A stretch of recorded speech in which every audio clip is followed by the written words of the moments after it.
Intuition or guidance. In all thy ways acknowledge him, and he shall direct thy paths. There is nothing too great of accomplishment for the man who knows the power of his word, and who follows his intuitive leads. By the word he starts in action unseen forces, and can rebuild his body or remold his affairs. It is, therefore, of the utmost importance to choose the right words, and the student carefully selects the affirmation he wishes to catapult into the invisible. He knows that God is his supply, that there is a supply for every demand, and that his spoken word releases this supply. Ask, and ye shall receive. Man must make the first move. Draw nigh to God, and he will draw nigh to you. I have often been asked just how to make a demonstration. I reply, speak the word, and then do not do anything until you get a definite lead. Demand the lead, saying, Infinite Spirit, reveal to me the way. Let me know if there is anything for me to do. The answer will come through intuition or hunch, a chance remark from someone, or a passage in a book, etc., etc. The answers are sometimes quite startling in their exactness. For example, a woman desired a large sum of money. She spoke the words, Infinite Spirit, open the way for my immediate supply. Let all that is mine by divine right now each me in great avalanches of abundance. Then she added, give me a definite lead. Let me know if there is anything for me to do. The thought came quickly. Give a certain friend, who had helped her spiritually, $100. She told her friend, who said, wait and get another lead before giving it. So she waited, and that day met a woman who said to her, I gave someone $1 today. It was just as much for me as it would be for you to give someone 100. This was indeed an unmistakable lead, so she knew she was right in giving the $100. It was a gift which proved a great investment, for shortly after that, a large sum of money came to her in a remarkable way. Giving opens the way for receiving. In order to create activity in finances, one should give. Tithing, or giving 1/10 of one's income, is an old Jewish custom and is sure to bring increase. Many of the richest men in this country have been tithers, and I have never known it to fail as an investment. The 10th part goes forth and returns blessed and multiplied. But the gift, or tithe, must be given with love and cheerfulness, for God loveth a cheerful giver. Bills should be paid cheerfully. All money should be sent forth fearlessly and with a blessing. This attitude of mind makes man master of money. It is his to obey, and his spoken word then opens vast reservoirs of wealth. Man, himself, limits his supply by his limited vision. Sometimes the student has a great realization of wealth, but is afraid to act. The vision and action must go hand in hand, as in the case of the man who bought the fur-lined overcoat. A woman came to me asking me to speak the word for a position. So I demanded, Infinite Spirit, open the way for this woman's right position. Never ask for just a position. Ask for the right position, the place already planned in divine mind, as it is the only one that will give satisfaction. I then gave thanks that she had already received and that it would manifest quickly. Very soon, she had 3 positions offered her, 2 in New York and 1 in Palm Beach, and she did not know which to choose. I said, "Ask for a definite lead." The time was almost up and was still undecided, when one day she telephoned, "When I woke up this morning, I could smell Palm Beach." She had been there before and knew its balmy fragrance. I replied, "Well, if you can smell Palm Beach from here, it is certainly your lead." She accepted the position, and it proved a great success. Often one's lead comes at an unexpected time. One day, I was walking down the street when I suddenly felt a strong urge to go to a certain bakery a block or 2 away.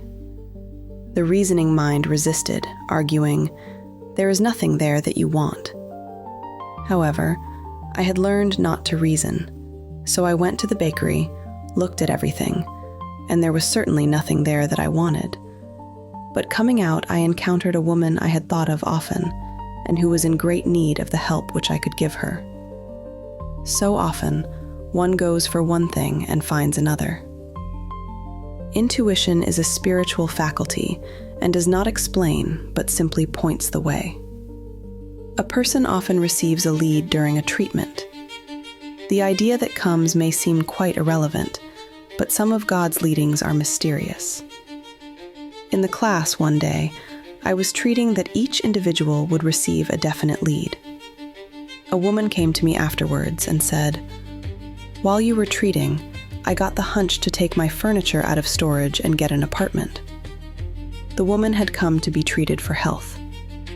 I told her I knew in getting a home of her own, her health would improve, and I added, "I believe your trouble, which is a congestion, has come from having things stored away.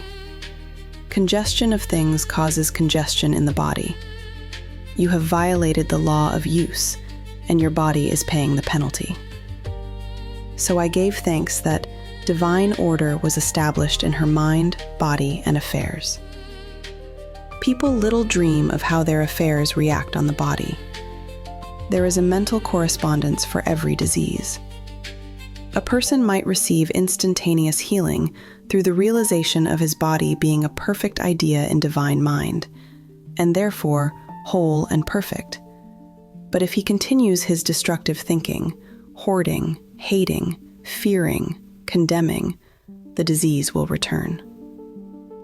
Jesus Christ knew that all sickness came from sin, but admonished the leper after the healing to go and sin no more, lest a worse thing come upon him. So man's soul, or subconscious mind, must be washed whiter than snow for permanent healing. And the metaphysician is always delving deep for the correspondence. Jesus Christ said, "Condemn not, lest ye also be condemned. Judge not, lest ye be judged." Many people have attracted disease and unhappiness through condemnation of others. What man condemns in others, he attracts to himself. For example, a friend came to me in anger and distress because her husband had deserted her for another woman. She condemned the other woman and said continually, she knew he was a married man and had no right to accept his attentions. I replied, "Stop condemning the woman, bless her, and be through with the situation. Otherwise, you are attracting the same thing to yourself." She was deaf to my words, and a year or 2 later became deeply interested in a married man herself. Man picks up a live wire whenever he criticizes or condemns, and may expect a shock. Indecision is a stumbling block in many a pathway. In order to overcome it, make the statement repeatedly, "I am always under direct inspiration. I make right decisions quickly." These words impress the subconscious, and soon one finds himself awake and alert, making his right moves without hesitation. I have found it destructive to look to the psychic plane for guidance, as it is the plane of many minds and not the one mind. As man opens his mind to subjectivity, he becomes a target for destructive forces. The psychic plane is the result of man's mortal thought and is on the plane of opposites. He may receive either good or bad messages. The science of numbers and the reading of horoscopes keep man down on the mental or mortal plane, for they deal only with the karmic path. I know of a man who should have been dead years ago, according to his horoscope, but he is alive and a leader of one of the biggest movements in this country for the uplift of humanity. It takes a very strong mind to neutralize a prophecy of evil. The student should declare, "Every false prophecy shall come to naught. Every plan my Father in heaven has not planned shall be dissolved and dissipated. The divine idea now comes to pass." However, if any good message has ever been given one, of coming happiness or wealth, harbor and expect it, and it will manifest sooner or later through the law of expectancy. Man's will should be used to back the universal will. I will that the will of God be done. It is God's will to give every man every righteous desire of his heart, and man's will should be used to hold the perfect vision without wavering. The prodigal son said, "I will arise and go to my father." It is, indeed, often an effort of the will to leave the husks and swine of mortal thinking. It is so much easier for the average person to have fear than faith. So faith is an effort of the will. As man becomes spiritually awakened, he recognizes that any external inharmony is the correspondence of mental inharmony. If he stumbles or falls, he may know he is stumbling or falling in consciousness. One day, a student was walking along the street condemning someone in her thoughts. She was saying mentally, "That woman is the most disagreeable woman on earth," when suddenly 3 Boy Scouts rushed around the corner and almost knocked her over. She did not condemn the Boy Scouts, but immediately called on the law of forgiveness and saluted the divinity in the woman. Wisdom's ways are ways of pleasantness, and all her paths are peace. When one has made his demands upon the universal, he must be ready for surprises. Everything may seem to be going wrong, when in reality, it is going right. For example, a woman was told that there was no loss in divine mind. Therefore, she could not lose anything which belonged to her. Anything lost would be returned, or she would receive its equivalent. Several years previously, she had lost $2,000. She had loaned the money to a relative during her lifetime, but the relative had died, leaving no mention of it in her will.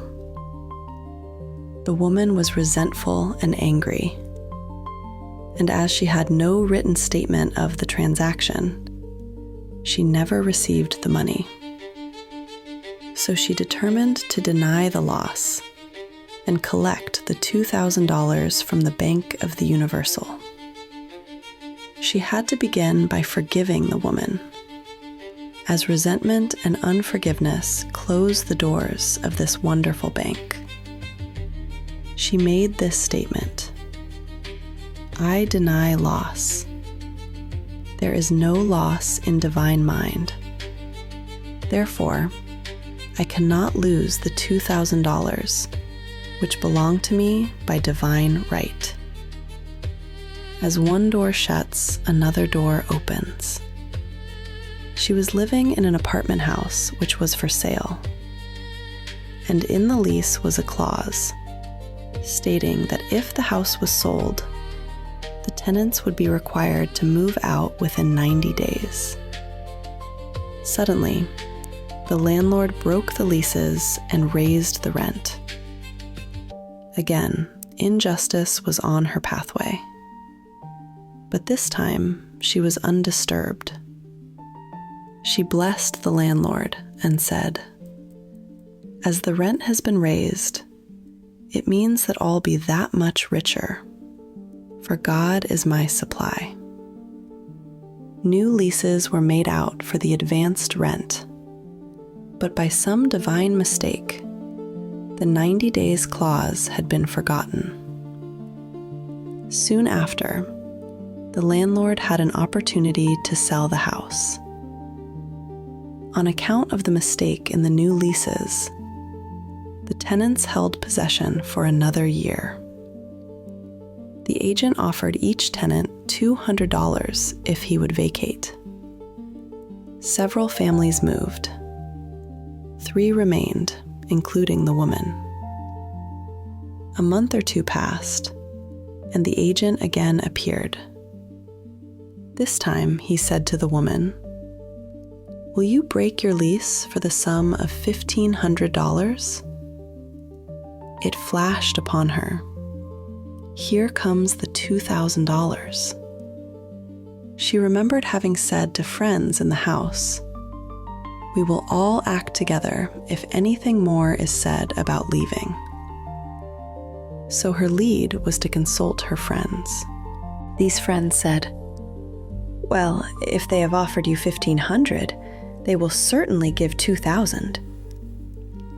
So she received a check for $2,000 for giving up the apartment. It was certainly a remarkable working of the law, and the apparent injustice was merely opening the way for her demonstration. It proved that there is no loss, and when man takes his spiritual stand, he collects all that is his from this great reservoir of good. "I will restore to you the years the locusts have eaten." The locusts are the doubts, fears, resentments, and regrets of mortal thinking. These adverse thoughts alone rob man, for no man gives to himself but himself, and no man takes away from himself but himself. Man is here to prove God and to bear witness to the truth, and he can only prove God by bringing plenty out of lack and justice out of injustice. "Prove me now herewith, saith the Lord of hosts, if I will not open you the windows of heaven and pour out a blessing, that there shall not be room enough to receive it." If you're ready to improve your finances or love life, watch the next video in the series, The Divine Design. Get your daily dose of mindset upgrades by subscribing. Can you help us spread the abundance by sharing this channel with a friend? Thank you for being here. Provide an energy exchange by hitting the like button and subscribing.